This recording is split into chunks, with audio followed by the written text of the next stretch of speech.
आज का हमारा टॉपिक है सम इफ और कंडीशनल फॉर्मेटिंग के ऊपर। जैसे आप देख रहे हैं यहाँ पे कुछ डिपार्टमेंट्स लिखे हुए हैं और वहाँ पे उनका अमाउंट दिखाया हुआ है। अब हम क्या चाहते हैं, हम यहाँ पे कोई भी डिपार्टमेंट का नाम लिखें तो उसका अमाउंट हमें ऑटोमेटिकली मिलना चाहिए। तो फर्स्ट ऑफ ऑल हम क्या करते हैं, यहाँ से डेटा में जाके डेटा वैलिडेशन में आते हैं। फर्स्ट ऑफ ऑल इसका हम लिस्ट क्रिएट कर लेते हैं। सोर्स के लिए ये इस एरो को प्रेस करके हमारे जो भी डिपार्टमेंट्स हैं उन सभी को सिलेक्ट किया, वापस डेटा वैलिडेशन में ओके किया। देखिए ड्रॉप डाउन एरो आ गया, सब डिपार्टमेंट्स आ गए हमारे सामने। अब हम क्या चाहते हैं, यहाँ पे उसका अमाउंट भी आना चाहिए। तो हम इक्वल की साइन देके सम इफ लिखते हैं। जैसे ही सम इफ लिख के ब्रैकेट दिया, बोल रहा है पहले तो आपको रेंज बतानी है, तो हमने ये पूरी रेंज बता दिया। ठीक है, कॉमा दिया, फिर कहा क्या है क्राइटेरिया, आपकी कंडीशन क्या है, आपको कौन सा डिपार्टमेंट चेकआउट करना है। तो जो डिपार्टमेंट हम यहाँ लिखेंगे, इट मींस E8 में लिखेंगे, उसका हमें रिजल्ट चाहिए। फिर से कॉमा दिया, फिर कहा हुआ है सम रेंज, सम कहां से निकालें, वो रेंज किधर है, तो हमने उस रेंज को भी सिलेक्ट कर दिया, ब्रैकेट ओवर और एंटर। 0 अमाउंट आया। अब हम यहाँ से डिपार्टमेंट को सिलेक्ट करते हैं। सपोज हमने जैसे सेल डिपार्टमेंट को टारगेट किया, तो यहाँ पे सेल डिपार्टमेंट की पूरे अमाउंट्स आ गए। उसके साथ में अगर हमने एडमिन डिपार्टमेंट कहा तो ये एडमिन डिपार्टमेंट आ गया।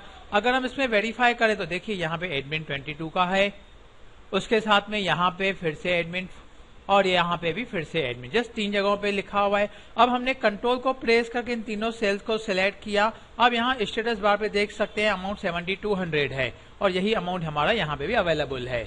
अब हम क्या चाहते हैं, जैसे एडमिन डिपार्टमेंट सिलेक्ट हुआ, अभी सिलेक्शन हमने यहाँ पे किया, ऑटोमेटिकली सिलेक्शन होना चाहिए।